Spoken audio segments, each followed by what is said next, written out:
Hello po guys, alamin natin yung kaganapan sa inyo sa January 16 hanggang January 31. Kung hindi man tumama ito sa inyo guys, maaaring tumama ito sa kapwa mo Virgo, maaaring tumama sa kakilala mo. Ganap kay Virgo sa January 16 hanggang January 31. Ganap kay Virgo sa January 16 hanggang January 31.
Virgo, may matalinong tao ang magbabayo sa inyo sa 15 days. Pwede rin, baka iba sa inyo nagbabalak magpakasal. Kung di mo tumama ito sa iyo kung itong mga sinasabi ko, kung di mo tumama sa iyo Virgo, maaaring tumama ito sa mga kakalala mo. Pwede may tao rito Virgo ang nagbabalak magpakasal o balak may pag-divorce sa 15 days. Ayan, maitang ulo ang taong ito. Ayan, Virgo. Pwede rin kung meron kayong pagdidesisyonan sa 15 days, wag daw basta-basta magdidesisyon hanggat, kumbaga wag basta-basta magdidesisyon para hindi magkamali. Maglaan ng time, panahon, mag-isa para makapag-desisyon dito, Virgo. Ayan. Kasi pwedeng mauwi sa sa hindi maganda yung pagdidesisyon nyo. Basta-basta magdidesisyon. Dito, ingat ka raw.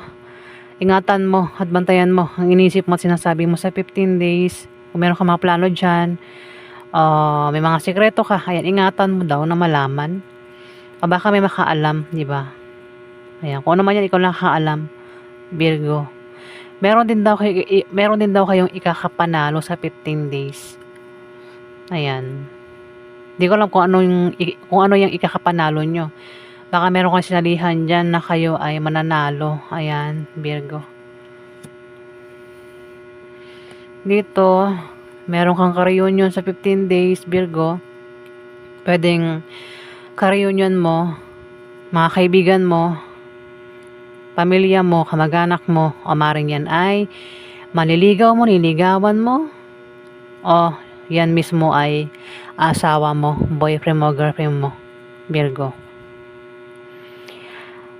Kung yan ay karelasyon mo, maniligaw mo, niligawan mo, o boyfriend mo, girlfriend mo, malakas yung attraction sa inyong dalawa ng taong ito. Pwede rin na ito ay soulmate mo, Virgo.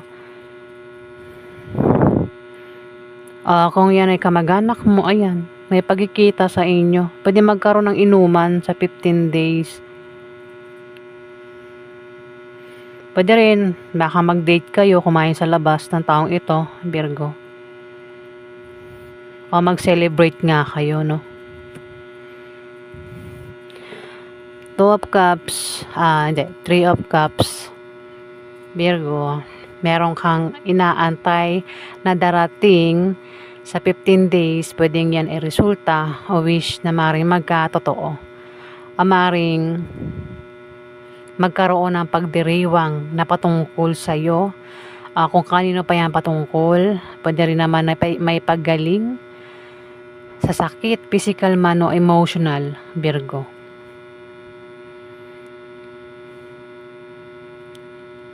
Pwede nga magkaroon ng inuman, kasiyahan kasi inuman ito. Sa 15 days, Virgo, January 16 to January 31. Pwede magkaroon ng kasal. Kasal. Kasi magkakaroon nga ng kasiyahan sa inyo magkakaibigan. Kung hindi naman patungkol sa inyo magkakaibigan, pwede magkaroon ng kasiyahan sa inyong pamilya. Ayan.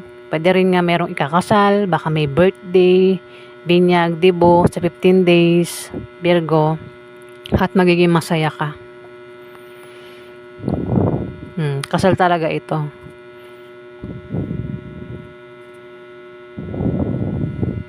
Kung sino man itong ikakasal, pwedeng ikaw, kundi man ikaw, maring kilala mo siya, Virgo. Meron kang babalansihin sa 15 days. Pwedeng balansihin mo ang kaperahan mo, ang lakas mo. O kung naman yung babalansihin mo sa 15 days, Virgo, meron ka ng pagbabalansing gagawin. Dito kasi maring ikaw ay nakaranas na naranasan mo na. May mga naranasan ka dito na hindi maganda, kaya sa 15 days na yan, meron ka ng babalansihin. Meron ka rin daw pagkakabisihan. Magiging busy ka maring sa trabaho mo, sa negosyo mo, maring maging busy ka sa bahay nyo sa 15 days na yan. Yung nga lang habang ikaw ay busy, may darating daw na tawag, chat, message, at paghandaan mo raw yung laman ng message o mensahe. Virgo, pwede masama o mabuti yung laman ng mensahe. Pwede rin na may pag-transfer na gagawin dito sa 15 days. Meron kang pag-transfer na gagawin. Pwedeng i-transfer mo yung pera mo. Pwedeng GCash to GCash, cash in, cash out, Virgo. Success, Virgo. Wheel of Fortune. Ayan panalo. Kung naman yung gagawin mo sa 15 days, sasalihan mo, mukhang mananalo ka, Virgo. Ayun, may darating na blessing. Ayun blessing ito. Maring pera yan. Bahala ka na. Makaresonate sa mga sinasabi ko, Swerte ito, Virgo, sa 15 days. Pero magaganda yung card mo, napansin ko. Ace of Cups. Ikaw daw ay maaaring makaramdam ng kasiyahan o kagalahan sa 15 days. Maaaring magkaroon ka ng kasaganahan sa material na bagay o kasaganahan basta kasaganahan ito, Virgo. Mukhang magiging masagana ka sa 15 days. Pwede sa pera, sa pagkain, sa gamit. Ayun, nag-uumapaw. Ang dami, Virgo. Parang wala kang problema sa pera, sa pagkain, sa gamit. May reunion pang pagkikita. Mayroon pang reunion dito, may pagkikita Nabubulol talaga ako, guys. Sorry po, Reunion sa inyong pamilya, magkakaibigan, magbabarkada. Kasi magkakaroon nga doon ng kasiyahan. Pwedeng kasal, inuman. Ayan. Paulit-ulit, makulit. Sorry. Temperance, naiinip na sa bagay na ito, Virgo. O sino man ito, naiinip na mangyari itong kasiyahan na ito, inuman, selebrasyon, inip na oh, gusto na mangyari. O baka naiinip na baka may naantay na paparating o plano, o yung baka may ginagawa kayo dyan na gusto nang matapos agad. Ayan, parang gusto nang matapos eh. Gusto na mangyari yung dapat na gusto niya mangyari dito. Inip na. Nagdadasal pa ang iba sa inyo dito, Virgo. Ayun, nagdadasal, nananalangin na sana mangyari na yun. Ayan, Virgo. Pero, mangyayari din, Virgo. Mag-antay ka lang daw. Dito, Page of Cups. May inaasahan kang kaibigan na maaaring makatulong sa'yo. O maaaring ito ay balita na inaantay mo na darating sa 15 days, Virgo. Ayan, mukhang naiinip na sa balita na darating. O naiinip na sa isang tao na makakatulong sa inyo dito. Oo, meron kayo inaantay. Mukhang yung nga inaantay nyo naiinip na sa pagdating, kasi maring hindi pa dumarating. Pero darating din daw, Virgo, antay ka lang daw. Pwede rin na kayo ay maging malikhain sa 15 days. O baka meron kayong pangarap dyan na gusto nyo mangyari talaga, inuukit nyo pa sa utak mo. Pwede rin na kayo ay magaling mag-drawing. Makasali kayo sa pagalingan mag-drawing, ang iba sa inyo, Virgo. Kung di man ikaw yan, pwedeng kilala mo siya. Magaling mag-drawing ito. Pwede rin naghahangad na magkaroon ng awards sa 15 days, Virgo. Kasi celebration pwede rin magkaroon ng awards. 'Di ba? Baka yun na inaantay na mabigyan siya ng awards. O magkaroon ng kasal. Basta kasiyahan daw yan. Yan po yung ganap sa inyo sa 15 days, Virgo. Maraming salamat po guys sa nag-like at nag-subscribe. Kung nagustuhan niyo ang aking reading guys, sa mga hindi pa nakapag-subscribe, pindot na lang po ang subscribe button guys. Ayan, maraming salamat po.